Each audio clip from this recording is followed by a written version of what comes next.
Hi, welcome to Unspoken History. My name is Keisha. Thank you for joining me today. Today I'm going to talk about the grandfather clause. And the reason I'm talking about this is because I am just showing more proof that there were free blacks in America, many of them who could vote, who had the same rights as white people. And so this is not a black against whites war in America. No, no, no, no. It's deeper than that. And so this grandfather clause was written so that because initially white people can vote. Now, if you were poor, you didn't have no property, you couldn't pay no taxes, but everybody had to pay taxes. You could vote. Okay, you wasn't an indentured servant or whatnot. You could vote. So when you Google the grandfather clause, this is what it says. The grandfather clause is a legal provision that allowed. Sorry, I don't want to read that one yet. I, I searched one and I asked, was the grandfather clause written to protect free blacks in America? And this is what I think this is the AI generated one. The grandfather clause was not written to protect free black individuals in America. Instead, it was enacted by several southern states to disenfranchise black voters by exempting those who had been granted the right to vote prior to 1867 from literacy tests and other voting requirements. This effectively excluded black Americans from voting while allowing white voters to maintain their right. Then what's the purpose of the grandfather clause here? It was written so white people can maintain their right? No. No, no, no, no, no. Why would white people have to prove that they have a grandfather that could vote before 1860? Why would they need to prove that? They were voting before. So when it came to whatever year it was, it says actually, yeah, it might have been written. It was written before the 15th Amendment, I think.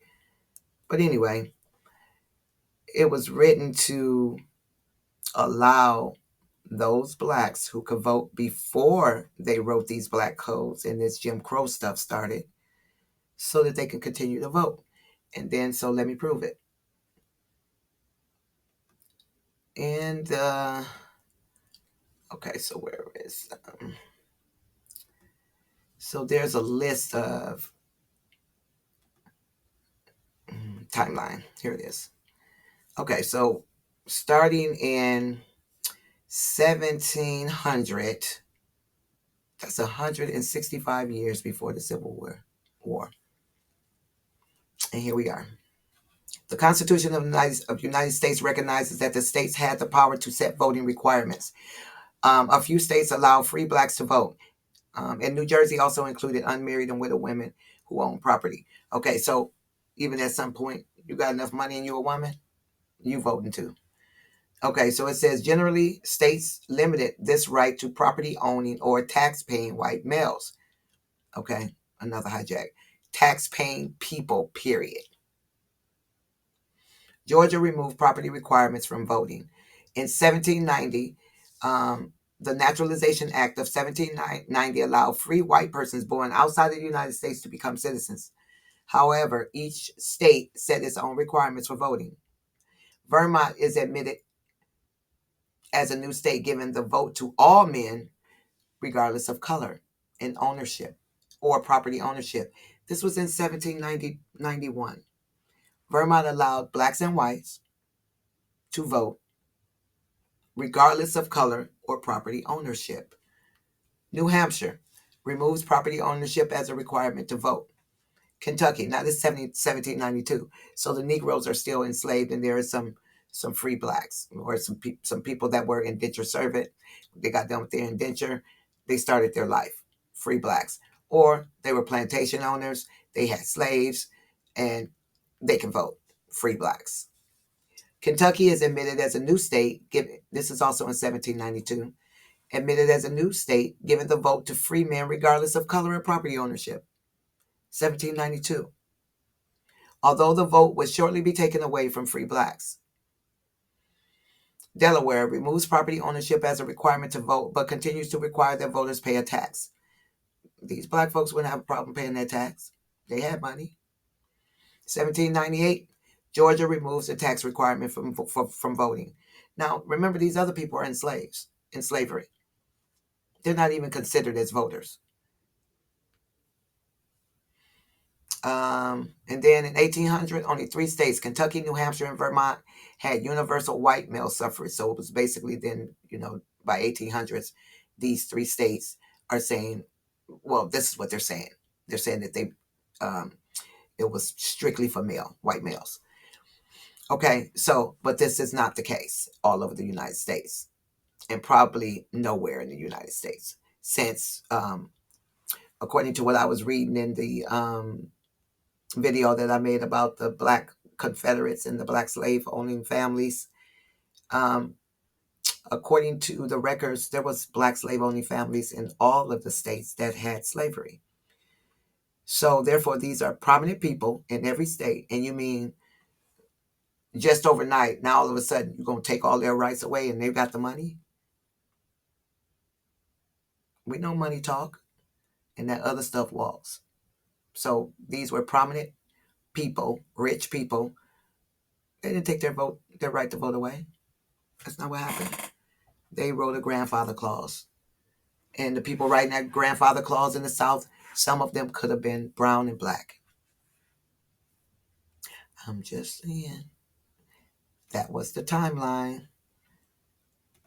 Okay, now the Library of Congress too.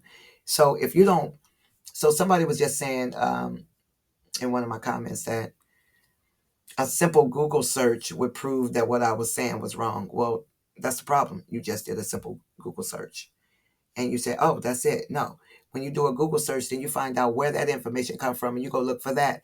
And then that information is going to have more sources to it. And you check those sources out too. So then you go look for those. You go actually find the book.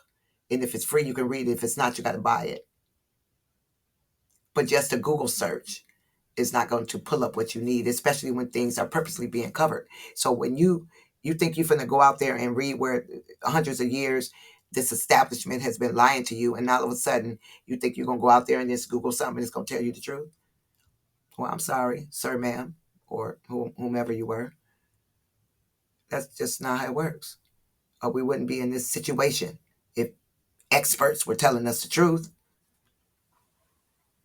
Okay. It says, how has the right to vote been expanded to protect across U.S. history? The framers of the Constitution left details of voting to the states, as long as you don't abridge the rights of citizens of the United States, which was being done. And so when this grandfather clause was written, slavery had been abolished, and then citizenship had been given to those people that used to be slaves. So now you got to take and treat what you thought was an animal or your property as an equal. That was hard for some folks,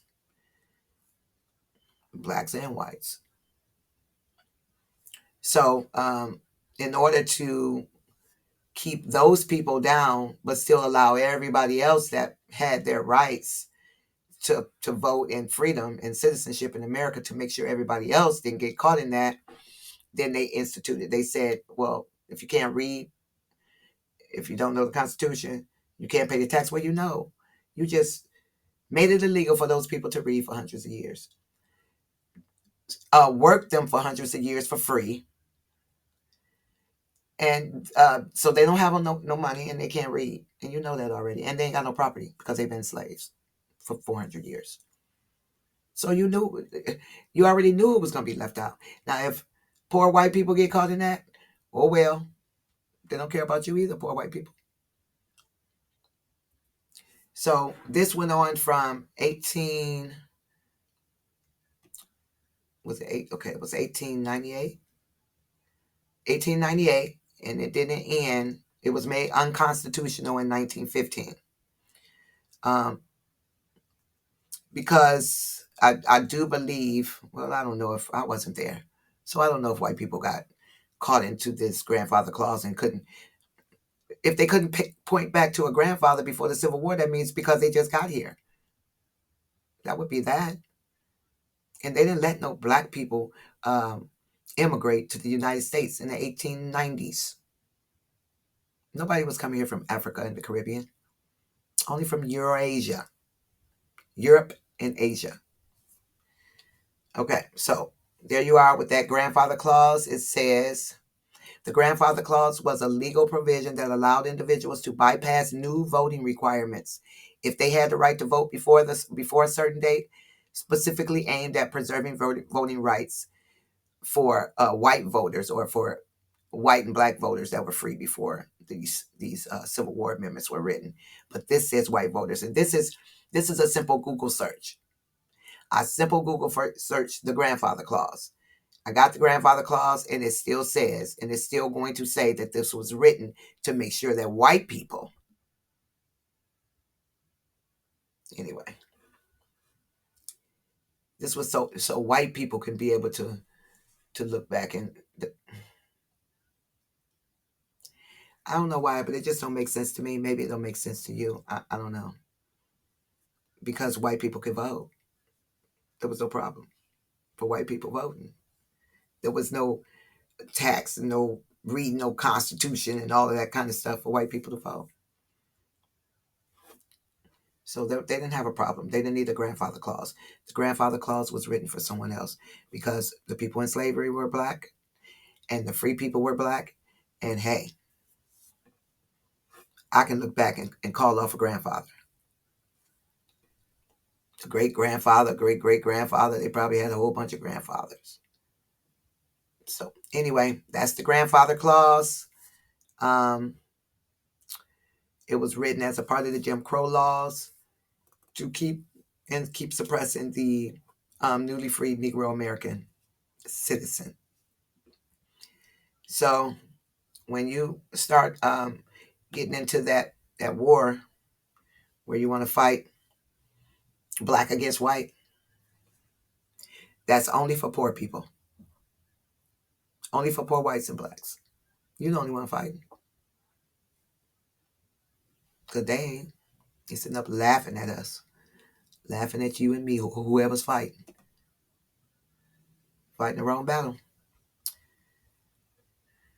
So yeah, wherever I look, it's always saying this was written so that to make sure that blacks couldn't vote and whites could. But it was written so the blacks could vote, free blacks. White people didn't need no grandfather clause. So anyway, thanks for watching. Have a good day. Please like, share, and subscribe, and comment if you would like to. Thank you. Bye.